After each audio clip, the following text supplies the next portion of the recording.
square root property. If x squared is equal to a, where a is the real numbers, then x is equal to square root of a, but you have plus and minus of that. So what we're really doing here is we're looking at x squared is equal to any number a. If I take a square root of both sides, if I want to eliminate this 2 here, I have to raise this side here to power 1/2, right? I raise the both side of the equation to power 1/2. See, this 1/2 times 2 equal to just x. But what is a to the power of 1/2? Not 1. A to the power of 1/2 is equal to, remember, if I have a to the power of m over n, what is that equal to? Yeah, that would be nth root of a to the power of m, right? So a to the power of 1/2 is really the square root of 2, right? Do you see why now we have that? X is equal to plus and minus square root of a. Now plus and minus goes here. This is not 2, it's just a. Plus and minus goes there because this is a second order equation, right? We expect to get 2 solutions for this. We get plus and minus that number. So this would be a good example here. Solve the equation x squared is equal to 49. To solve for this, if I take a square root of both sides or raise both sides of the equation to power 1/2, I would get x equal to plus and minus square root of 49 or plus and minus 7. Don't forget these plus and minus. You should get 2 solutions.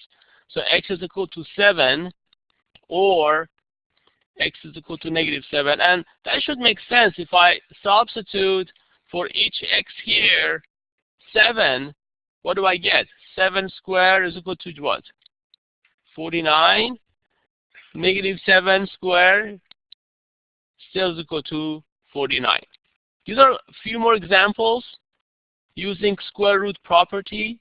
If I have x squared minus 9 is equal to 0, the first step is to isolate x. In this case, if I add 9 to both sides of the equation, I get x squared is equal to 9. So x would be equal to, according to this property, plus and minus radical 9. So x would be equal to plus and minus 3. We get 2 solutions there. Here's another example. X squared plus 10 is equal to 85. If I subtract 10 from both sides of the equation, I would isolate x squared. X squared is equal to 85 minus 10 would be 75. So x would be equal to plus and minus square root of 75. Now I need to simplify that. Everybody remember how to do that? How to simplify that? 75 would be the same as what? 75, I can write it as 25 times 5. Or if you don't see that, just break it down. I'm sorry? 25 times 3. This is a misprint. Thank you. That should be 3. 75 is equal to 3 times 5 times 5. If you break it down to its prime numbers, that's what you get. So as you see, you have pairs of number here. So square root of 75 would be the same as square root of 3 times square root of 25. So square root of 25 would be equal to 5.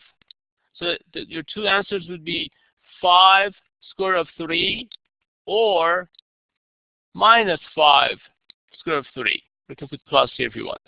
Okay, here we have 6 problems here. We're going to use the square root property to solve for x. So if you're watching this video later, I suggest you pause the session right now and try to work this out yourself and then continue with comparing your answer. Let's take a look at the first example here. We have x squared is equal to 144. Can somebody tell me what would be the first step? Okay, go on. Do you want to turn on your microphone? Find the square root of 144. So you take a square root of both sides, right? Oh, yeah. Simply plus or minus 12. So x is equal to square root of 144, or like you said, x equal to plus or minus 12. Yes. So x equal to plus 12, x equal to minus 12. Okay, good. Let's take a look at the next one. Okay, who wants to try the next one? What do we do for the next problem? So you're saying you're subtracting 5 from both sides. Okay. So you get x squared is equal to 21 minus 5. Very good. So x squared is equal to 16 plus and minus square root of 16, which is equal to plus or minus 4. Okay, how about the next problem here? If somebody wants to try the next one, how do you solve for x? First you subtract 5 from both sides. Mm-hmm. So x minus 1 squared equals 225. Mm-hmm. So x minus 1 equals plus or minus the square root of 225. Mm-hmm. So x is equal to 1 plus or minus 15. Mm-hmm. So that would be 16 or negative 14. Okay, good. Great. So we isolate this parentheses first. Here we have expression this time. And then we apply the square root property. And we're saying x minus 1 is equal to plus and minus 15. So x equal to, now I'm going to solve for x. Add 1 to both sides of the equation. I would get x is equal to 1 plus 15. X equal to 1 minus 15. Somebody has a question? Kenneth, you have a question? Yes. Why do we get rid of the square? How do we do that? How did the squares go away?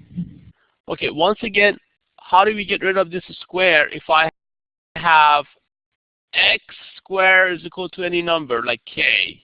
To eliminate this x square, to eliminate this square, we take a square root of both sides. Or we're really raising both sides of the equation to the power of 1/2. You follow that so far? And then we put the plus and minus right in front of that. We expect to get 2 solutions there. So in this case, instead of x, you have x minus 1. Do you see that? So do you see how I eliminate this square then now? All right. Who wants to try the next one? The steps for the next one? We have x squared plus 7 is equal to minus 29. Anyone done part D? Okay, how about you put a check mark in front of your name if you've done D, so I know how many of you done. Okay. Murphy, you want to go ahead and tell me the steps, please? So we have x squared plus 7 equals negative 29. So you subtract 7 from both sides. So you have x squared equals negative 36. So x equals the square root of negative 36, or the square root of 36 times the square root of negative 1. So x is equal to 6i.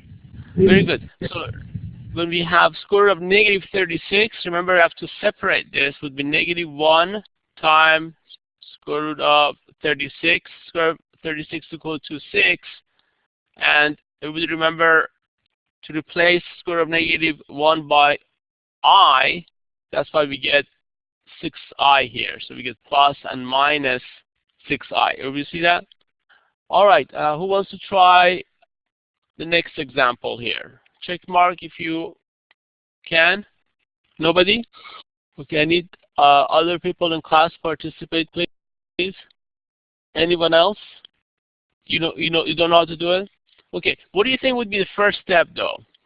Okay. You're saying add 8. That's good. That's right. That's the first step. First step is to add 8. You want to isolate x squared. You add 8 to both sides of the equation. So that's what you get, right?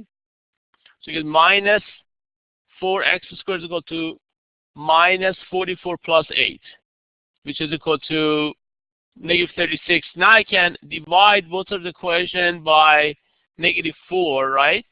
So that would give me, yeah, that's an error here, right? So that would be minus here. So that would be plus 9, right? Do you follow that up to this point now? So if x squared is equal to 9, what is x? Very good. Would be x would be plus and minus square root of 9. So that would be just plus and minus 3. There's no I here, right? Just plus and minus 3. Because this would be plus. There you go.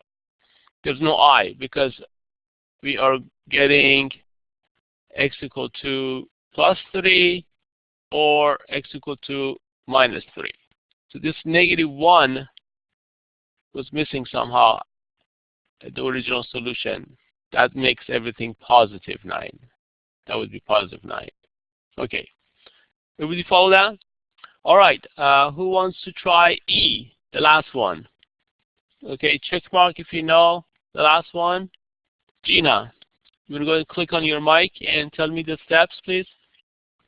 Okay, so first you have to factor x plus 6 fully. So you're going to be left with x squared plus 12x plus 36 equals 17. And then you subtract 17 from both sides, which will be x squared plus 12x plus 19 equals 0. And then you're supposed to factor that out, and it will be well, your steps are okay, except you're solving by factoring. It says solve by square root property. Oh, okay. So This is what we want to do. you can square root both sides, and then it'll be x plus 6 square root of 17, and then yeah, and that's another way you can solve it. Which one do you think would be easier? X square root, yeah. Mm-hmm. So it'll be plus or minus 17, and then subtract. Right. So you got the same answer, right? Yeah. Except you had more steps. You've gone through more steps. Actually, you had to factor, and sometimes factoring is a big task also. Okay, so as you see, first of all here, they're asking you to use this method, square root property. However, even if they didn't ask you, that would be the best way to solve this probably. When you see something squared is equal to a number, you write that x, the variable, would be equal to plus and minus square root of that constant. So in this case, we have expression. We have x plus 6 would be plus and minus square root of 17. So here, if I subtract 6 from both sides of the equation, x would be equal to minus 6 plus and minus 17. So we have minus 6, x is equal to minus 6 plus 7 square root of 17, or x is equal to minus 6 minus square root of 17. You follow that?